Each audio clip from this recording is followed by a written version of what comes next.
श्री हर्राई जी द्वारा रचित ग्रंथों के अध्ययन क्रम में हमने अर्रावांग मुक्तावली के अंतर्गत तीनों खंडों को हमने संपन्न किया। आज से यद्यपि ब्रह्मवाद संग्रह और हरिराय जी के द्वारा विरचित शिक्षा पत्र ये दो मेरे पास ऑप्शंस थे, परंतु ब्रह्मवाद मूल लेना या बिना विवृत्ति लेना इसका निर्णय मैं नहीं कर पा रही थी, इसलिए उसे अभी मैंने होल्ड पर छोड़ दिया है। पर संभवतः शिक्षा पत्र संपन्न करने के बाद हम करेंगे उन्हें जरूर से। छोटा सा ग्रंथ है मूल श्री हर्राई जी द्वारा विरचित, जहां आपने ब्रह्मवाद के स्वरूप का वर्णन किया है और फिर उसके ऊपर एक विस्तृत विवृत्ति भी प्राप्त होती है। श्याम काका जी ने जो ब्रह्मवाद का ग्रंथ प्रकाशित करवाया उसके अंतर्गत वो भी प्रकाशित है और इंदौर से ब्रजभाषा अनुवाद के साथ भी प्रकाशित हुआ है, परंतु उन्हें हम बाद में कभी कर लेंगे शिक्षा पत्र संपन्न कर लेने के बाद। परंतु आज हम शिक्षा पत्र को यहाँ से प्रारंभ करते हैं।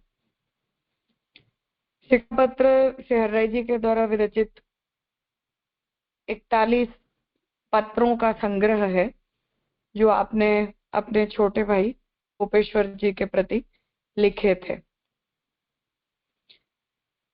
आपने जो है वो पत्रों के रूप में इन्हें लिखा था और लिखने के पीछे का जो प्रयोजन था वो ये था कि आपके जो छोटे भाई गोपेश्वर जी, उनके जब बहू जी का असमय लीला प्रवेश हो गया तो उनका चित्त थोड़ा उद्विग्न रहता था, ठाकुर जी की सेवा में उनका मन नहीं लगता था। तब उद्विग्नवश उन्होंने श्री हर्राई जी को अपने मन के जो विचार हैं वो बताए और फिर उनके मन को शांत करने के लिए श्री हर्राई जी उन्हें पत्र भेजते थे। ऐतिहासिक रूप से ये कहा जाता है कि श्री हर्राई जी ने शिक्षा पत्रों की रचना जैसलमेर में की थी। आप प्रवास के समय जैसलमेर पधारे थे और जब आप जैसलमेर में पधारे तब वहां का जो राजा था वो जैसलमेर में और कोई प्रकार से आजीविका का साधन था नहीं, राजा के पास भी द्रव्य कमाने का और कोई साधन नहीं था, इसलिए वहां के जो गुंडागिर्दी के लोग थे, जो लोग डाकू डकैती का काम करते थे और आने जाने वाले जो प्रवासी हैं उनसे लूटते थे धन, उनके लूटे हुए धन में से वहां का जो जैसलमेर का जो राजा है वो अपना हिस्सा लेता था। इसलिए उसे अधर्मी जानकर श्री हर्राई जी जब जैसलमेर पधारे, क्यों पधारे उसका प्रयोजन अभी भी विचारणीय है, पर संभाव पधारे थे। तो तब आपने ये कहा कि ऐसे अधर्मी राजा के राज्य क्षेत्र के अंदर हमें नहीं रहना चाहिए। और दूसरा जो कारण था वो यह कि वहां का राजा, क्योंकि जैसलमेर रेगिस्तान का प्रदेश है, इसलिए पानी की उपलब्धि सरलता से नहीं हो पाती थी। तो जब पानी सरलता से उपलब्ध नहीं हो पाता था तो वहां का राजा पानी को बेचता था, क्योंकि उसी के राज्य परिसर के अंदर एक झील बनाई हुई थी और उस पानी के ऊपर टैक्स लेता था, पैसे लेता था। तब श्री हर्राई जी ने ये आज्ञा दी कि जहाँ का जिस राज्य क्षेत्र के अंदर जल भी बिकता हो, क्योंकि पुराने समय में जल जो है वो हम नदी तालाबों में से सीधा ही ले लिया करते थे, तो कभी किसी को आज जैसे हम पैकेज्ड वाटर खरीदते हैं ऐसी आवश्यकता नहीं होती थी। और किसी को अन्न देना मतलब किसी को खिलाना, किसी को पानी पिलाना, ये सब सामान्य मनुष्य के धर्म माने गए हैं। इसलिए उसके बदले में यदि कोई व्यक्ति अन्न खिलाने के लिए और पानी देने के लिए व्यापार करता है तो अन्न को बेचना और जल को बेचना शास्त्र में बहुत बड़े अपराध की श्रेणी में आता है। इसलिए हर्राई जी ने ये आज्ञा दी कि ऐसे राज्य में हमें जाकर नहीं रहना चाहिए कि जहाँ पानी भी द्रव्य देकर प्राप्त होता हो। इसलिए हरिराई जी ने जैसलमेर के राज्य क्षेत्र के अंदर प्रवेश नहीं किया और बाहर विराजे। तब वहां के राजा को ये कि ये तो कितने ही समय तक सरवाइव करेंगे, क्योंकि ना तो पानी की और कोई जगह उपलब्धि थी, ना अनाज पानी कहीं से मिलना था। पर दूसरे दिन जब वो अपने महल के छत पर खड़ा रहा टीले के ऊपर से, तब उसने देखा कि हरिराई जी जिस जगह विराज रहे थे वहां कपड़े सूख रहे थे तो उसे ये लगा कि मेरे राज्य क्षेत्र के अतिरिक्त तो कहीं पानी है ही नहीं अवेलेबल, तो इन्हें पानी कहाँ से मिला। तब जब उसने अपने आदमियों से पता करवाया तो उसे पता चला कि हरिराई जी ने जो है वो अपने प्रमेय बल से वहां कुआं खोद कर और जल निकाला था। तब उसने पुरुष जानकर श्री हरिराई जी से क्षमा याचना की और आपको अपने राज्य में पधराने की विनती की, और फिर उसने अपने वो डकैती का जो काम था वो भी छोड़ दिया और पानी को भी बेचना बंद कर दिया। तब हरिराय जी वहां के जो राजा हैं उसके महल के अंदर लंबा समय विराजे थे, कम से कम 1 वर्ष से ज्यादा, 6 महीना 1 साल जैसा बताया जाता है। और उस समय आपने अपने छोटे भाई श्री गोपेश्वर जी के लिए शिक्षा पत्र के रूप में ये 41 पत्र उन्हें लिखकर भेजे थे, जो हमें शिक्षा पत्र संग्रह के रूप में प्राप्त होते हैं। जैसलमेर अगर कोई गया हो तो हरिराय जी की वहां इसी वजह से 2 बैठक है। एक तो राजा के महल के अंदर है जो वहां के किले का ही पार्ट है, और दूसरी गांव के बाहर एंट्री में है। तो हम जोधपुर से जैसलमेर की ओर जाते हैं तो वहां जैसलमेर में प्रवेश करने से पहले वो बैठक आती, वहां वो कुआं भी है जिसे श्री हरिराय जी ने प्रकट किया था। तो ये इसका केवल ऐतिहासिक संदर्भ है। बाकी जो शिक्षा पत्र हैं वो सैद्धांतिक रूप से यदि हम देखें तो सिद्धांत रहस्य में समर्पण का उपदेश दे देने के बाद श्री महाप्रभु जी के सामने जब गोविंद दुबे ने नवरत्न के संदर्भ में प्रश्न उपस्थित किए कि मेरे मन के अंदर चिंता उद्वेग बना रहता है और भगवान की सेवा, ठाकुर जी की सेवा में मेरा मन नहीं लगता है, तब जैसे श्री महाप्रभु जी ने उनकी अंतर चित्त की अंतर स्वस्थता के लिए उन्हें पत्र के रूप में नवरत्न लिखकर भेजा था, तो उस तरह से ये भी अंतःकरण प्रबोध और नवरत्न इन दोनों को महाप्रभु जी जैसे अंतर स्वस्थता प्राप्त करने के साधनों के रूप में बताते हैं। उसी तरह से यहाँ भी ये बात कही जा रही है कि जो हरिराय जी के भी भाई को जब ऐसा चित्त का उद्वेग हो गया और उनका मन लग नहीं रहा था, उस समय उन्होंने भी इन पत्रों की रचना करके और अपने भाई को भेजा। इसलिए नवरत्न और अंतःकरण प्रबोध की प्रकार का ये उपदेश है। उसी प्रकार से यहाँ भी ये बात कही जाती है कि ये आंतर दृढ़ता के लिए ये उपदेश उपयोगी है। तो नवरत्न अंतःकरण प्रबोध के बाद फिर श्री महाप्रभु जी ने जैसे विवेक धैर्याश्रय ग्रंथ लिखा है कि जिससे हमारे हृदय में विवेकस्तु हरि सर्वम निजे छातः करिष्यति के अनुसार प्रभु की इच्छा को स्वीकारने की वृत्ति आए, तीनों प्रकार के दुखों को भी सहने की वृत्ति आए और उससे प्रभु के प्रति हमारी शरणागति की भावना दृढ़ हो।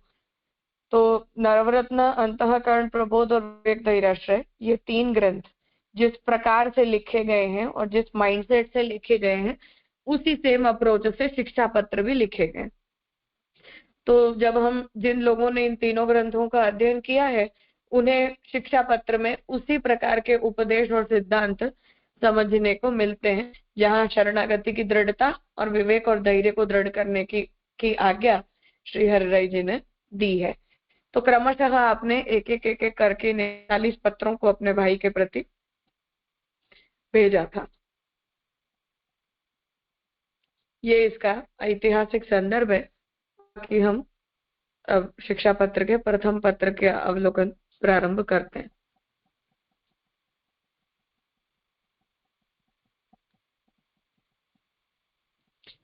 शिक्षा पत्र के विषय में श्याम काका जी के पिता श्री दीक्षिताथ जी ये आज्ञा करते थे कि हमारा जो संप्रदाय है वो इतने साल चला और सुचारू रूप से वैष्णवों को भी स्वमार्ग का अनुसरण करने की निष्ठा आई, उसका मूल जो प्रयोजन है और उसके पीछे रहा हुआ जो निहित कारण है, वो निहित कारण यही है कि हमारे जो लोग हैं वो शिक्षा पत्र से जुड़े हुए थे। तो आप ये आज्ञा करते हैं कि हरिराय जी का ऐसा अभूतपूर्व कंट्रीब्यूशन हमारे संप्रदाय के लिए है कि जिससे हम आज तक इस संप्रदाय का अनुसरण करने के लिए योग्य बने हुए हैं। अन्यथा आप आज्ञा करते थे कि ये संप्रदाय इतना लंबा नहीं चल पाता।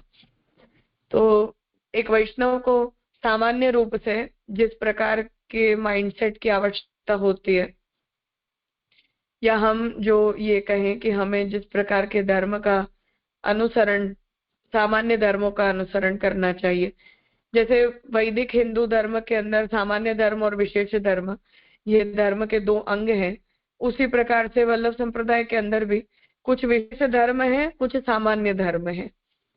तो जो सामान्य धर्म है वो सामान्य धर्मों के रूप में हमें शरणागति का सिद्धांत प्राप्त होता है। विवेक, धैर्य आदि सामान्य धर्मों के रूप में हमें बताए जाते हैं कि हम चाहे कैसे भी हों, पर बेर मिनिमम हमारे हृदय के अंदर आंतर दृढ़ता की के लिए और उत्तम वैष्णव बनने के लिए इतनी भावनाओं का होना आवश्यक है।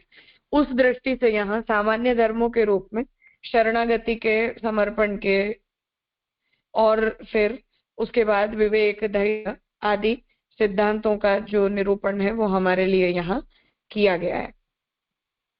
इसलिए जो दीक्षिताथ जी जो ये आज्ञा करते थे कि हमारा संप्रदाय हरिराय जी के शिक्षा पत्रों के आधार पर ही चल रहा है, उसी दृष्टि से यहाँ हमें इस बात का विचार करना चाहिए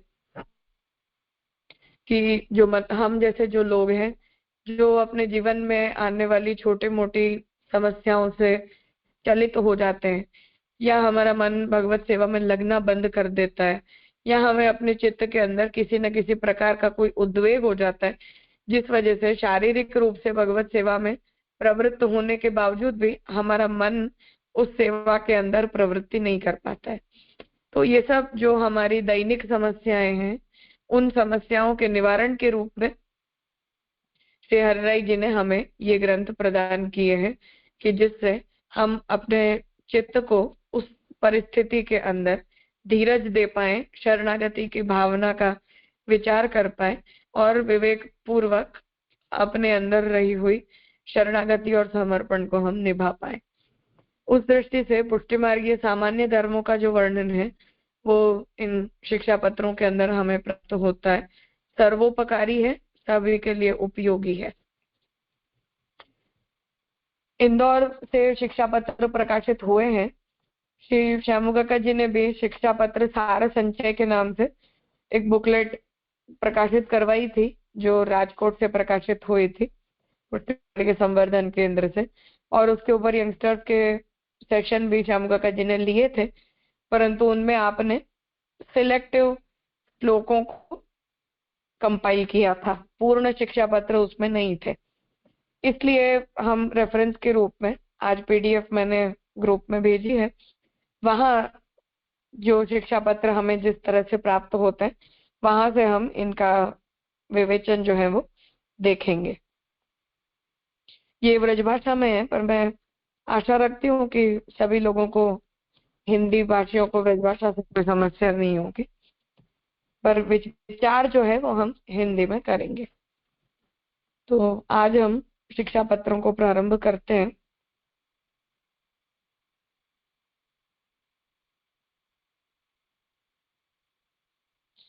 ये जो प्रकाशन है वो गोपेश्वर जी ने फिर उन शिक्षा पत्रों के ऊपर के मूल श्लोक के रूप में आपको शिक्षा पत्र हरिराय जी से प्राप्त हुए थे। फिर गोपेश्वर जी ने खुद ब्रजभाषा टीका शिक्षा पत्र के ऊपर प्रकट की, और फिर नृसिंहलाल जी जिनके द्वारा विरचित षोडश ग्रंथ की टीका हम पुष्टि विधानम में पढ़ते हैं, उन्होंने ब्रजभाषा में मूल श्लोकों का अनुवाद किया। उसके साथ प्रकाशित जो ग्रंथ है उसे हम आधार ग्रंथ के रूप में ले रहे हैं। श्री हरिराय जी विरचित बड़े शिक्षा पत्र। श्री कृष्णाय नमः, श्री गोपीजन वल्लभाय नमः। अथ श्री हरिराय जी कृतानि शिक्षा पत्राणि श्री गोपेश्वर जी रचितया ब्रजभाषा टीकया समेतानि श्री नृसिंहलाल जी महाराजाज्ञानु सारेण संशोधितानि ब्रजभाषाया मूल श्लोक टीकास्थ श्लोकानां शब्दार्थयुतानि प्रकाशयन्ति।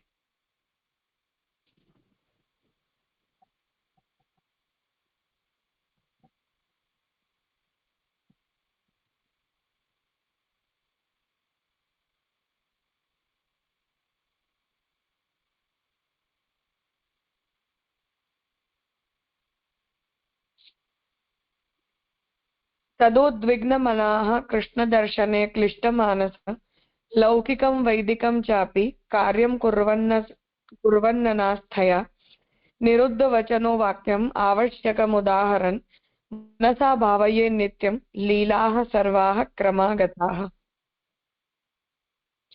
निरंतर अहंता ममतात्मक असद आग्रह से उद्वेग युक्त नाम निर्वेद युक्त है मन जाको, और श्री कृष्ण के दर्शन निमित्त क्लिष्ट आरती युक्त है मन जाको, और लौकिक और वैदिक कार्य हो फलाशा छोड़ी के करिवे वारो, वचन को नियम में राखीवे वारो, आवश्यक जरूर बोलवे बिना कार्य चले नहीं तितनो, वाक्य को उच्चार करिवे वारो वैष्णव, मन सो क्रम प्राप्त सर्वलीला की भावना करे।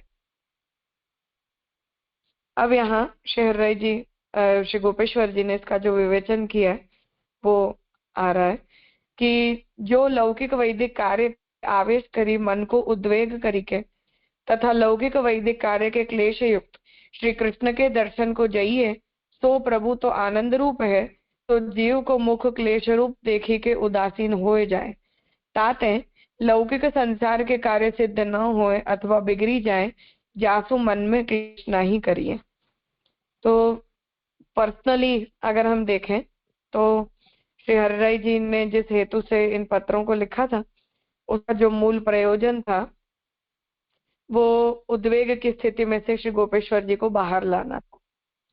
तो गोपेश्वर जी का जो चित्त आपके बहू जी के नित्य लीला प्रवेश के कारण उद्विग्न हो गया था, उस हेतु से आप यहाँ सबसे पहले ये आज्ञा कर रहे कि जो भक्ति मार्गीय सेवा के कारण हमारे हृदय में कोई दुख क्लेश उपस्थित होता हो कि कभी हम सेवा में न पहुंच पाए या जैसा हमने चाहा था ऐसा हम न कर पाए, या ठाकुर की सेवा में हमसे कोई गलती हो गई या कोई परिश्रम हो गया, उन सब के कारण हमारे मन में जो उद्वेग या क्लेश प्रकट होता है उसका एक अलग प्रकार होता है।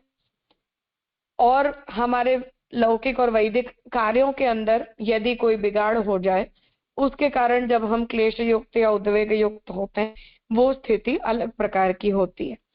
तो उस लौकिक वैदिक स्थिति का वर्णन आप यहाँ कर रहे हैं कि हम सेवा परायण तो होते हैं, रोज ही भगवत सेवा में प्रवृत्ति हम करते हैं, प्रभु के सन्मुख भी हम जाते हैं। तो अगर हम ऐसे लौकिक वैदिक अप एंड डाउन के कारण यदि क्लेश युक्त होकर अपने चित्त को दुखी करके उदासीन चेहरे से प्रभु के सन्मुख यदि हम जाते हैं तो प्रभु हमारी शक्ल देखकर, हमारी ओर देखकर प्रसन्नता की अनुभूति नहीं होती है। तो अपने यहाँ जैसे नित्य उत्सव की भावना बताई जाती है कि रोज ही हम शाम को शयन के बाद से लेकर मंगला पर्यंत का जो अनवसर का शयन का काल होता है तब प्रभु दर्शन नहीं होने के कारण हम दुखी होते हैं। सुबह जब मंगला की सेवा पहुंचने के लिए हम जाते हैं तब ठाकुर जी के दर्शन की, ठाकुर जी की सेवा पुनः प्राप्त होने का हमारे मन में आनंद और उत्साह होता है। इसलिए सेवा में जब भी हम प्रवृत्ति करें अनवसर के बाद तब हमें आनंद से, प्रसन्नता से प्रभु की सेवा में हमें तत्पर होना चाहिए और प्रभु के सन्मुख हमें जाना चाहिए। यदि हम दुखी मन से, क्लेश युक्त चेहरे से या क्लेश युक्त भावना से प्रभु के सन्मुख उपस्थित होते हैं तो हमारे द्वारा की गई सेवा को अंगीकार करने में और हमारे सामने देखकर प्रभु को कोई प्रसन्नता की अनुभूति नहीं होती है। उसी बात को यहाँ आप बता रहे कि इसीलिए प्रभु के सुख का विचार करते हुए लोक में होने वाले जो हमारे कार्य यदि सिद्ध न हो पाए या वैदिक कार्य के अंदर यदि कोई विघ्न उपस्थित हो तब भी हमें क्लेश युक्त चित्त से प्रभु के सन्मुख नहीं जाना चाहिए। लौकिक वैदिक को मन में तुच्छ करी के जानिए और प्रभु की सेवा संबंधी कार्य सिद्ध होए तब मन को प्रसन्न राखिए। जो कदापि सेवा न बने तो मन में क्लेश राखिए, यह पुष्टि मार्ग की रीति है। तो सुख दुख हमारे भक्ति मार्गीय संबंध से होने चाहिए। लौकिक वैदिक का सुख दुख जो है वो हमें नहीं होना चाहिए। जो लौकिकत्व वैदिकत्व कापट्या तेषु नान्यथा में महाप्रभु जी हमें बता रहे। जैसे सेवा व्रजभक्त करते श्री ठाकुर जी गोचारण को वन में पधारते तब वियोग में वेणु गीत युगल गीत गावते, पाछे जब श्री ठाकुर जी व्रजभक्तन को सुख दानार व्रज में पधारते तब व्रजभक्त आनंद सो दर्शन करते। तैसे ही पुष्टि मार्ग में सेवा समय सेवा दर्शन करिए और अनवसर में श्री ठाकुर जी संबंधी क्लेश वियोग आरती करिए। श्री कृष्ण के मुखारविंद को ध्यान करिए। जब सेवा को समय होए तब आतुरता से श्री कृष्ण फलात्मक पुरुषोत्तम के दर्शन करिए। पाछे लौकिक कार्य वैदिक कार्य गृहस्थाश्रम को धर्म है, ताते लौकिक अपकीर्ति के निवृत्त्यर्थ तथा वैदिक मर्यादा के लिए अवश्य करिए, परंतु लौकिक वैदिक में मन आसक्त न रखिए। तो हरिराय जी हमें यहाँ श्री गोपेश्वर जी इसकी मर्यादा हमें यहाँ समझाना चाह रहे कि लोक और वेद के संबंध में हमारे मन में दुख क्लेश नहीं होना चाहिए। अनासक्त भाव से उन लौकिक वैदिक कार्यों में हमारी प्रवृत्ति होनी चाहिए। तो लोक के कार्य यदि हम नहीं करते हैं तो समाज में हमारी अपकीर्ति होती है, और वैष्णव धर्म के कारण यदि कोई हमारी अपकीर्ति करे, हमारे बारे में बुरा भला बोले, तो वो अच्छी बात नहीं है। इसीलिए हमें लौकिक कार्यों में प्रवृत्ति करनी चाहिए। और वेद मर्यादा ये भगवान की बनाई हुई मर्यादा है, इसलिए अपने स्वामी की आज्ञा के पालन के रूप में वैदिक मर्यादा का अनुसरण हमें करना चाहिए, परंतु आसक्ति हमारी केवल भगवत धर्म में होनी चाहिए। मन एक श्री कृष्ण ही में राखिए, ताते मन क्लेश राखी के दर्शन न करिए, प्रसन्नता से दर्शन करिए। सूतक में मंदिर की सेवा न हो सके तो भाव करी मानसी सेवा होए, यह मर्यादा है क्यों जो मंदिर में छुई जाए। तो गोपेश्वर जी यहाँ ये आज्ञा कर रहे हैं कि सूतक काल में हम भगवत सेवा में प्रवृत्ति नहीं करते। उसके दोनों ही कारण होते हैं। एक तो शास्त्र मर्यादा से विधि आदि जो भी आशौच की क्रियाओं में चलती है, उन क्रियाओं के अंदर हमारे देह की अपवित्रता मानी जाती है, और ऐसे अपवित्र शरीर से भगवत सेवा में प्रवृत्ति करना योग्य नहीं माना जाता है। दूसरा कारण इस बारे में ये है कि उस स्थिति में क्योंकि हमारा चित्त उद्विग्न होता है, इसलिए प्रभु की सेवा में हमारा मन नहीं लगता है। इसलिए ऐसे उद्वेग युक्त चित्त से भी हमें प्रभु के सन्मुख जाना नहीं चाहिए, क्योंकि उस समय हम मन की प्रसन्नता से भगवत सेवा में प्रवृत्ति नहीं कर सकते। तो शास्त्र मर्यादा के अनुसरण के रूप में और प्रभु के सुख का विचार करते हुए उस काल में भगवत सेवा के अंदर हमारी प्रवृत्ति का निषेध किया गया है, परंतु उस समय भी अपने चित्त को प्रभु में लगाए रखते हुए हमें भगवत सेवा में हमें अपनी प्रवृत्ति को जो है वो रखना चाहिए, और चित्त से प्रभु की उन लीलाओं का अनुसंधान हमें करना चाहिए। इस प्रकार प्रथम कारिका के ऊपर आपने अपना विवेचन लिखा है। अब द्वितीय कारिका के ऊपर आप आज्ञा कर रहे हैं। कुछ पूछना है इस बारे में? हाँ कहिए।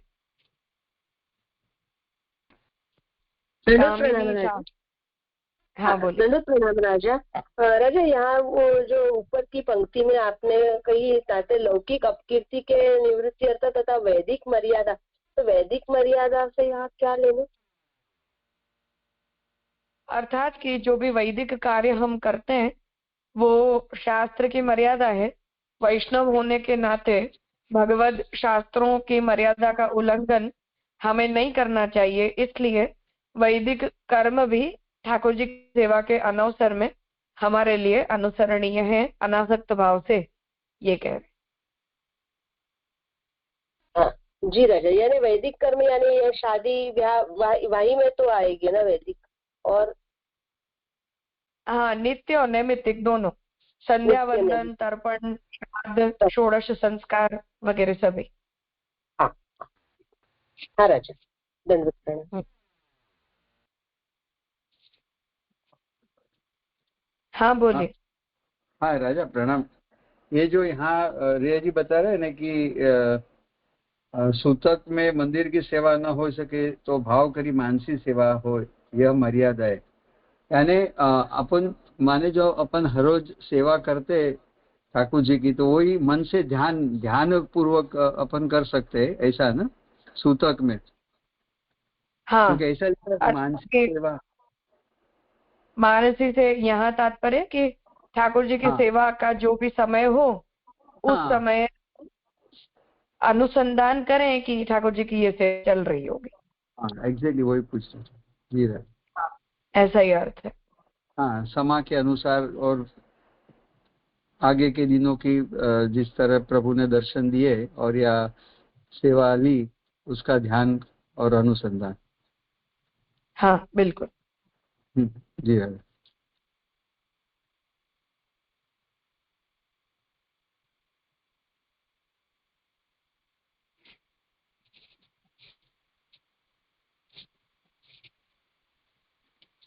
ठीक है, तो आज हमारा समय हुआ है, यहाँ रखते हैं। द्वितीय कारिका का विवेचन हम कल करें।